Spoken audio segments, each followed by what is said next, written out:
Hai, Assalamualaikum guys. So, hari ni aku nak sharekan sesuatu yang bersejarah jadi dalam keluarga aku. Hari ni kita tak ada paling murah, paling best. Hari ni kira macam public service announcement lah. So, macam dalam thumbnail yang korang nampak, aku sekarang masih dalam kuarantin. Ni, aku ada gelang pink. So, aku nak share dengan korang pengalaman aku macam mana aku handle kes COVID dalam rumah aku ni. Aku cuba ceritakan dalam mudah lah, yang mudah, yang senang kita nak faham. Dan aku cuba susun ayat cerita aku ni dalam kronologi supaya korang senang faham.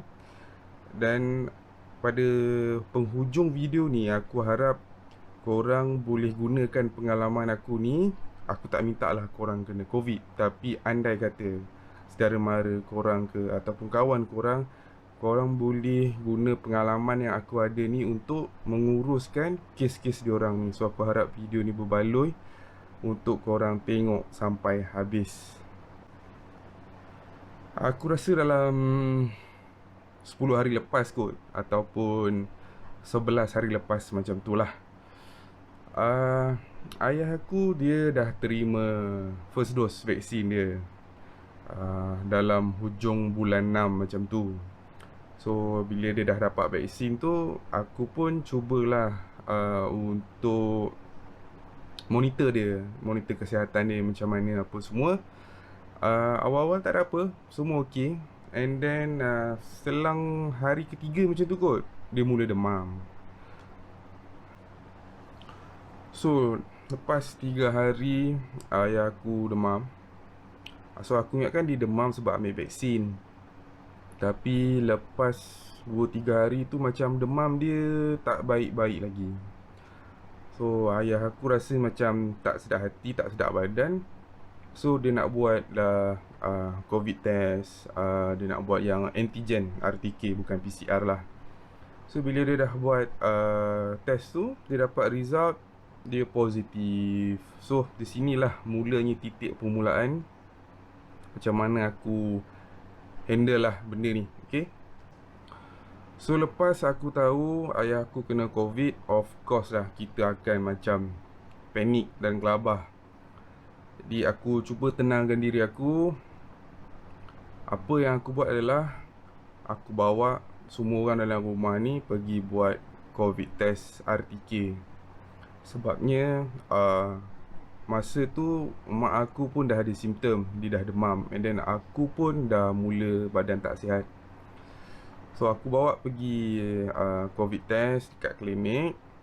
Dan aku dapat result dia yang mak aku positif, aku dengan wife aku negatif.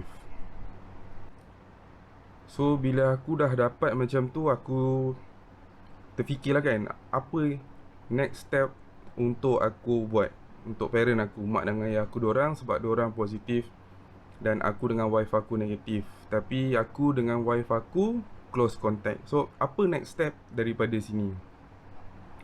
So aku adalah tanya orang apa semua, cara nak, apa yang kita kena buat. Okay, so ini apa yang aku nak share ni hanya ada, aku rasa lah, hanya applicable untuk orang yang duduk di Selangor, Hulu Langat. Untuk yang lain mungkin cara dia lain, aku tak pasti. Tapi ini based on aku punya pengalaman lah. Jadi benda yang aku buat seterusnya adalah ada orang bagi tu aku macam-macam lah, kena buat tu, kena buat ni, buat tu. So akhirnya aku jumpa satu jalan yang lurus, yang senang untuk aku ikut. Aku refer pada Facebook PKD, Pejabat Kesihatan Hulu Langat. Dekat situ diorang dah mention step by step apa yang aku perlu buat. Okey, yang pertama adalah kalau kita positif COVID, perkara pertama yang kita kena buat adalah kita kena register untuk CAC. Okay. CAC ni stands for COVID Assessment Center. Dekat sini CAC ni dia akan assess kita dan diorang akan bagi satu jawapan. Okay, kita ni apa status kita sekarang? Ya, COVID memang betul kita positif, tapi dia akan tengok bahawa macam kita ni boleh kuarantin di rumah ataupun perlu pergi ke MAEPS. Okay, lepas kita isi Google Form untuk appointment ke CAC, dia kata dia akan bagi jawapan appointment tu dalam masa sehari ataupun 2 hari. So dalam masa 2 hari tu, kita lah yang kena tengok orang jaga. Kita kena jaga orang yang kena COVID dalam rumah ni. So seperti yang korang tahu, COVID ni boleh merebak melalui, aku tak tahulah, sentuhan ke udara ke. So aku dengan wife aku kena isolate lah daripada mak ayah aku sebab dia orang positif. Jadi aku ada beberapa alat lah yang aku siapkan benda ni. Actually memang benda tu dah ada dekat rumah, aku beli sebelum aku dapat tahu benda ada COVID semua ni lah. So salah satu barang yang aku rasa penting lah untuk kita tengok orang yang kena COVID ni adalah dia punya temperature. Kita tak boleh bagi dia orang demam sampai suhu tinggi gila, tak terkawal, sebab kita kena tahu temperature dia orang macam mana, kesihatan dia orang macam mana. Dan yang barang yang kedua lah, yang penting adalah kita kena ada oximeter untuk kita monitor tahap level oksigen, kalau ayat aku betul lah. So aku tunjuk kat korang satu barang. Okay. So first yang penting adalah nak tengok temperature, of course lah. Macam kita masuk mall, nak tengok orang punya suhu kan. So ni macam tembak je. So aku so far alhamdulillah dah sihat lah.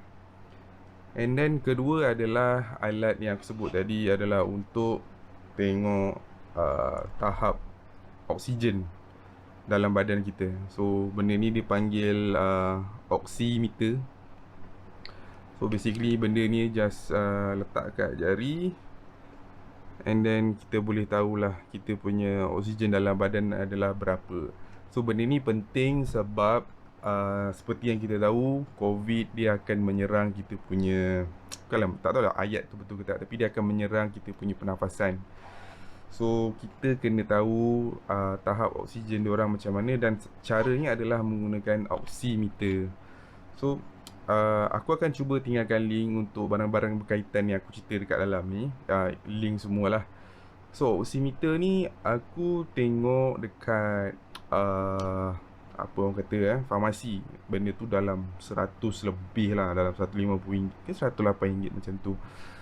Jadi aku try tengok dekat Shopee, ada jual sampai RM15. Aku tengok komen, ada yang kata tak berapa nak accurate. So aku tak recommend beli yang murah sangat sampai tak berapa nak tepat. So aku recommend beli yang mahal sikit. Dalam yang aku beli ni dalam RM30 macam tu lah. Okey lah, boleh pakai lah. So lagi satu barang yang aku beli adalah binatang ni, sanitizer gun.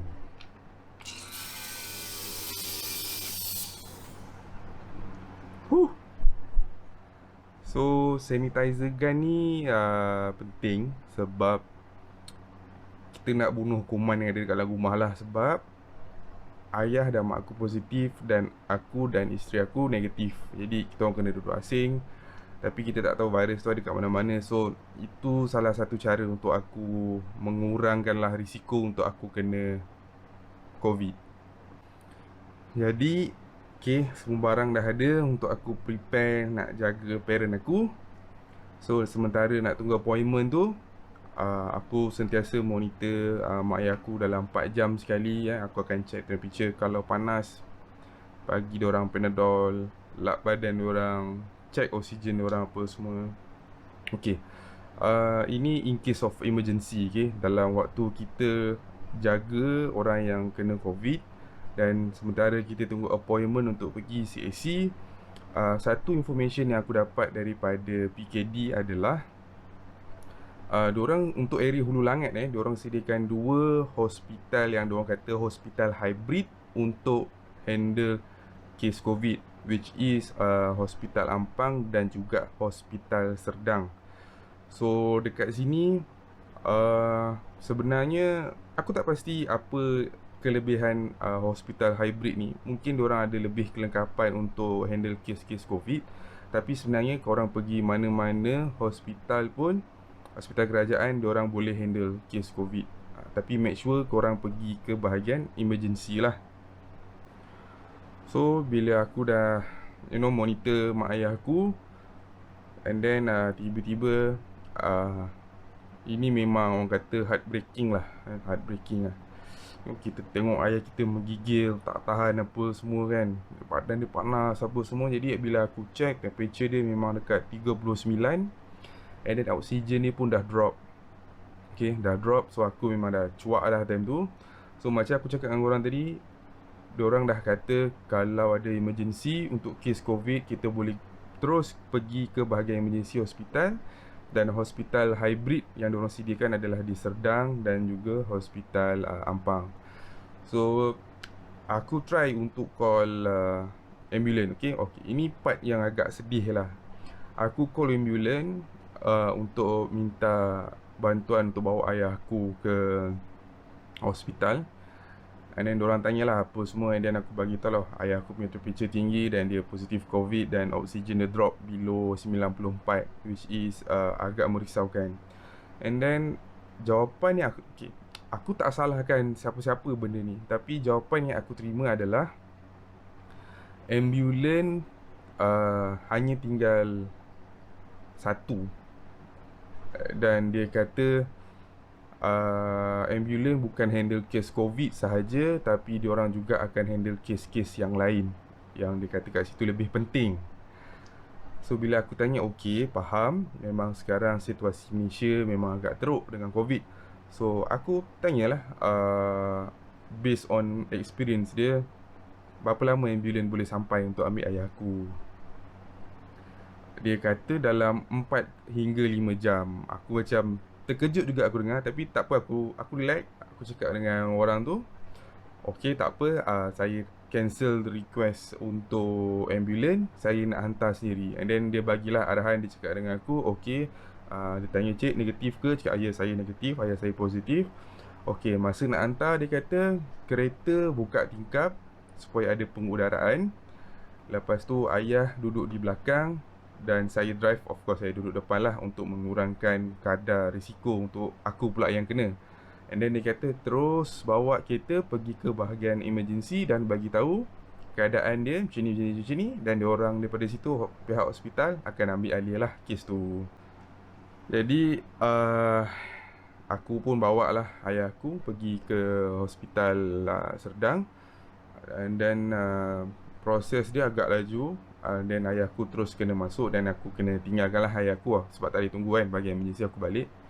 And then ayah aku dia update lah from time to time. Dia kata dia akan check, dia check paru-paru, dia check oksigen apa semua. Dia akan buat x-ray pun dia akan check juga sebab nak tengok either paru-paru ada infected ke, ada masalah ke apa.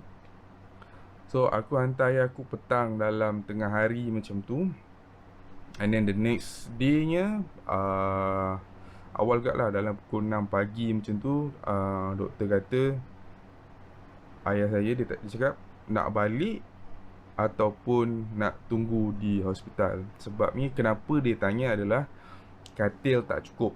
So kalau korang dapat tengok lah kan, tempat COVID, hospital yang handle COVID ni, diorang ada sediakan satu kemah dekat luar untuk pesakit-pesakit COVID ni, supaya diorang boleh duduk kat situ lepak sementara ada kosong, katil ada kosong. So ayah aku cakap, dia tanya doktor tu kata sebenarnya susah nak dapat katil. Ada yang ayah aku cakap dah 3 hari tunggu dekat kemah tu pun tak ada katil kosong. So korang rasa ada harapan ke ayah aku nak dapat katil? So since doktor kata ayah aku macam okey, so boleh balik. So aku pun ambil ayah aku dan bawa balik ke rumah.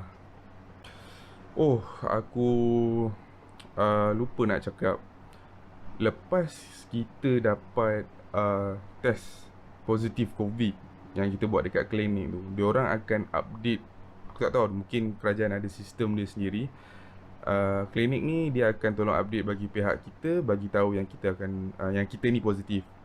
Jadi selang tak silap aku dalam 2 hari macam tu, mak dengan ayah aku dapat update dalam diorang punya My Sejahtera yang bahawa yang kita ni positif COVID. Dia kata duduk di rumah dan tunggu orang call kita lah. Yang memang aku rasa tak ada kot orang call. Okay, jadi lepas ayah aku dah balik, macam biasa aku still lagi monitor. Dan akhirnya aku dapat appointment untuk mak dengan ayah aku pergi ke CAC.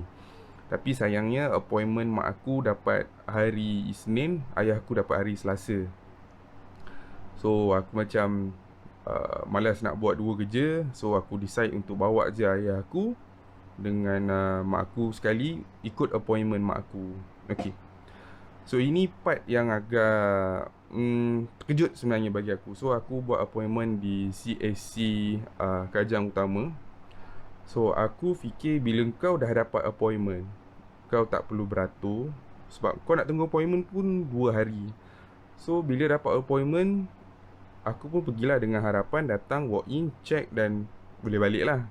So bila aku sampai dekat sana, aku sangat terkejut tengok keadaan dekat situ dengan kereta yang ramai, orang yang ramai, beratur sampai luar daripada kemah. And then mak aku datang pun, aku tak tahu, mungkin aku salah beratur ke, tapi memang aku tak nampak tempat appointment yang macam kau boleh walk in. Kau ada appointment ke, kau tak ada appointment ke, kau still kena tunggu dan beratur macam orang.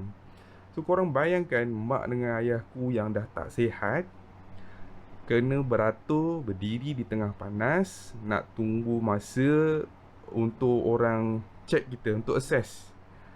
So tapi lah, aku faham keadaan memang sangat tak mengizinkan untuk kelesaan macam tu. Tapi pada masa sama aku sedih lah tengok keadaan tu, aku sedih. So aku pun hantar dan aku pun tunggu apa semua.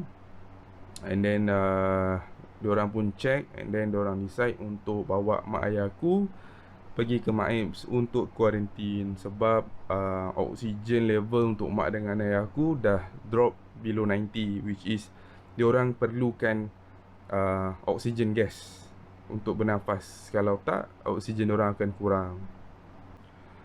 Jadi start daripada situ, kira part mak dengan ayah aku dah settle sebab diorang dah pergi MAIPS. Okay, sementara diorang uruskan mak ayah aku semua untuk pergi MAIPS. So sekarang ni aku lari sikit cerita.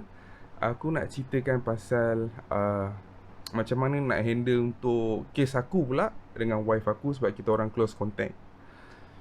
Okay, so untuk pengetahuan korang, hospital silap, klinik kesihatan, diorang ada sediakan facility untuk buat swab test untuk close contact. Tapi aku tak sure macam mana diorang handle case close contact ni. Sebabnya aku sendiri pun tak ada orang call daripada KKM. Walaupun aku dah update dalam My Sejahtera yang aku ada close contact, aku tak ada orang call aku daripada KKM untuk close contact, untuk siasat kes ke apa, tak ada. Semua kena sendiri-sendiri, okay? So sebab tu aku decide untuk call klinik kesihatan. Aku tanya dia, aku cakap parent aku positif dan aku close contact, bolehkah aku nak datang untuk buat swab test? And then jawapan yang aku terima adalah mungkin orang lain jawapan bila aku tanya. So diorang kata, cik ada simptom ke? Dia kata kalau macam tak ada simptom, tak demam, tak ada apa, diorang macam tak boleh nak tolong kes tu. So bila kau dah demam, kau ada simptom close contact, baru kau boleh pergi untuk check. And then so aku cakap lah, aku cakap aku dah start demam, suara aku dah lain, aku dah letih apa semua. Dia kata okey, datang je. So aku datang sendiri, sampai dekat sana, doktor check apa semua. Dia kata okey. Dia tanya aku pula, dalam rumah tu siapa yang ada. Aku cakap okey, wife aku ada lah. Dia kata kenapa tak bawa? Sebab aku cakap dia tak ada simptom. Sebab sebelum ni kata kalau ada simptom pun semua baru boleh datang kan. So aku tak tahulah mana betul-betul. Dan dia kata ish, tak boleh macam tu. Dia kata kalau close contact semua kena datang. Okey lah, so aku pun suruh wife aku datang, buatlah PCR. So kali ni klinik dia belanja buat PCR lah. So lepas dah buat PCR test tu, dia kata result akan keluar dalam 3 hingga 5 hari macam tu lah. So aku tanyalah nak tahu result tu macam mana. So dia cakap dalam masa 3-5 hari tu, kalau dia positif, dia akan call kita lah bagi tahu. Kalau negatif, dia orang tak call. Bila aku dengar macam tu, aku cakap dalam hati lah, aku macam uish, memang macam gomen gak lah. Macam kita apply kerja kat SPA kan, kalau dapat panggilan ada, kalau tak ada kau tunggulah 6 bulan. Kalau dalam 6 bulan tu tak ada, maknanya tak ada lah. Lebih kurang macam tu lah. So nak dipendekkan cerita, lepas aku buat PCR dekat klinik kesihatan, aku disahkan positif. So macam mana aku tahu positif? Bukan daripada call, tapi aku dapat SMS. Dan juga aku dapat update dekat My Sejahtera yang aku positif.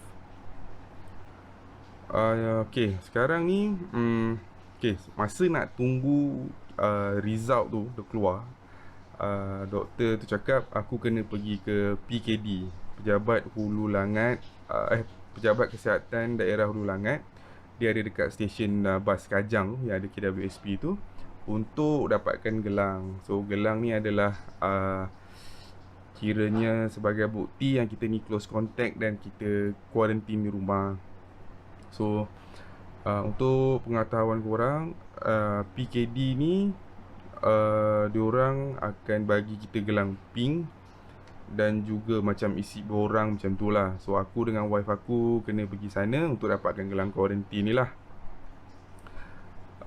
Cumanya persoalan aku dekat sini adalah, okay, kita pakai gelang pink ni sebab kita close contact, ataupun kita ada COVID, so kita kena quarantine. Tapi bila kita sampai klinik kesihatan, dia suruh kita pergi PKD pula untuk dapatkan gelang pink. Jadi dekat sini aku kurang faham proses ni. Kenapa tak klinik kesihatan sendiri yang bagi gelang? Sebab dia dah tahu dah kita memang close contact, tapi dia tak boleh nak bagi gelang tu, dia suruh kita pula pergi PKD Hulu Langat. So kat sini aku macam terfikir lah kan, tak semua orang ada masa, tak semua orang sihat. Kalau kita tengah badan tengah sakit, and then nak kena pula pergi PKD just nak dapatkan gelang quarantine, macam bagi aku agak menyusahkan orang lah kan. Aku tak tahu, kalau korang tahu jawapan dia, mungkin korang bagi komen kat bawah, kenapa proses dia macam tu. Kenapa PKD sahaja yang aku tahu yang boleh keluarkan gelang, okay, gelang pink ni. Okay, so berbalik pada cerita tadi, aku dengan wife aku pergi kat sana pukul 3 lebih macam tu. Sebab apa? PKD Hulu Langat punya jadual pagi adalah untuk potong gelang pink, dan petang adalah ni lah, penganugerahan ni lah. So petang sesi bagi gelang pink. So bila aku sampai kat sana, sama cerita dia juga macam CAC tu dah. Orang beratur ramai gila, panjang macam biasa sampai keluar kemah. So korang bayangkan, yang close contact ni ada yang negatif, ada yang positif, tapi semua datang berkumpul kat sana. SOP entah ke mana. So pesan aku, kalau korang negatif dan close contact, kena pergi sana, tolonglah jaga SOP. Pakai double mask, bawa korang punya sanitizer. So pendekkan cerita, aku dapatlah gelang pink dan aku pun start lah quarantine di rumah. So dia kata lepas cukup 10 hari, hari ke-11 datang untuk potong gelang lah. Tapi untuk wife aku, dia lain sikit sebab dia negatif. dia dah dapat gelang. So 2 hari sebelum habis kuarantin, dia kena pergi klinik kesihatan untuk buat second swab test. Okay, sekarang ni part parent aku tadi dah settle kan, diorang dah pergi MAIPS. Okay, part aku pun dah settle, aku dah pergi PKD Hulu Langat, dah dapatkan gelang dan kuarantin. So next yang aku nak cerita dengan korang adalah macam mana korang nak hantar barang keperluan dekat mak ayah korang yang ada di MAIPS. Okay, ini pun pandai-pandai juga kan. So nasib baiklah orang tolong kan, alhamdulillah lah. Okay, sekarang ni macam mana kan kita nak hantar barang keperluan dekat orang yang ada kat MAIPS. Okay, so kat sini kita kena faham, untuk kes aku dah ada gelang pink. So aku tak boleh keluar rumah. So apa yang korang boleh buat adalah korang kemaskan barang yang korang nak bagi dekat mak korang ataupun ayah korang, siapa-siapa yang ada dekat MAIPS. Dah bungkus apa semua, make sure korang sellotape dengan masking tape dan tulis dekat situ nama, nombor telefon, hall dan katil berapa. Sebab daripada situlah diorang akan tahu nak hantar pada siapa. So macam contoh, kalau orang tu baru sampai MAIPS, korang memang tak boleh hantar barang sebab diorang akan melalui lagi satu kali assessment, and then barulah diorang akan dapat tahu hall dan katil diorang. So sebelum korang nak hantar, make sure tahu dulu hall berapa dan katil nombor berapa. Okay, so lepas korang dah tulis masking tape apa semua, dah tulis nama, telefon, hall apa, okay,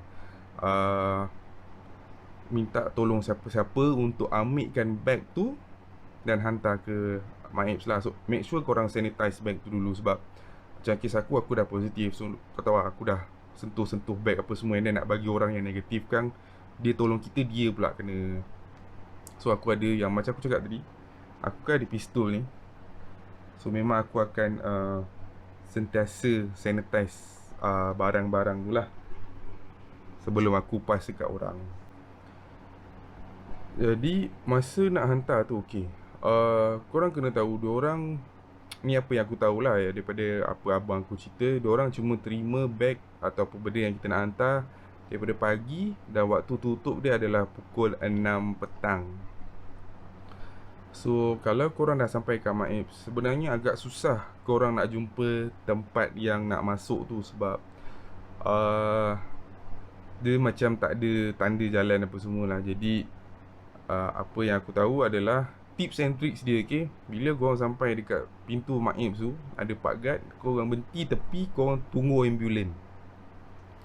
Bila korang nampak ambulan, korang ikutlah ambulan tu. Sebab ambulan tu memang akan terus pergi tempat orang yang kuarantin. Korang akan sampai dekat tempat tu dengan mudah lah.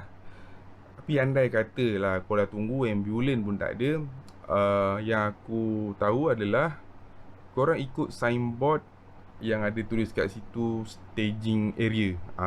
So kat situ korang ikutlah signboard tu, dan korang akan sampai dekat tempat tu. Korang akan jumpa guard dekat situ, dan korang boleh lah bagi bag tu, dan diorang akan hantar pada orang yang kita nak bagi tu lah. So aku rasa sampai situ sahaja. So rumusan dia dekat sini yang korang kena tahu adalah hospital hybrid untuk handle COVID adalah Hospital Serdang dan Hospital Ampang. Jangan harapkan ambulan. Kalau boleh, sebab diorang nak datang memang ambil masa 4-5 jam. Kalau boleh hantar sendiri lebih elok dan cepat. Dan untuk kes close contact, korang kena refer dengan klinik kesihatan untuk buat PCR.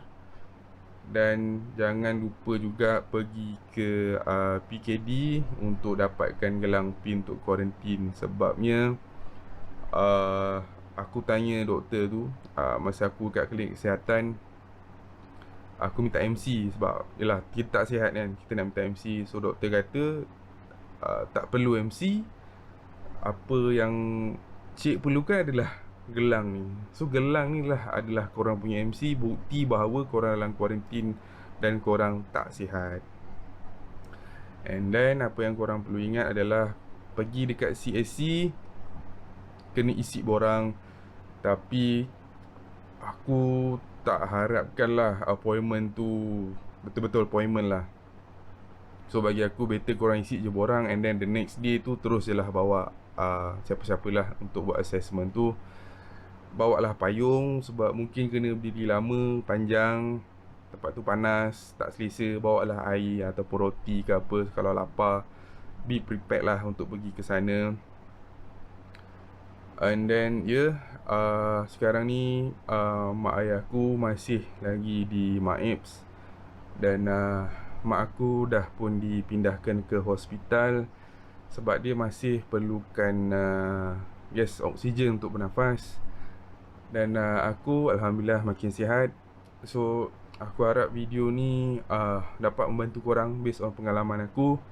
Dan aku mintakan korang untuk tolong doakan untuk parent aku, InsyaAllah supaya diorang cepat sihat dan boleh balik ke rumah. Okay, itu sahaja guys. Assalamualaikum. Kita jumpa in the next video, InsyaAllah. Bye.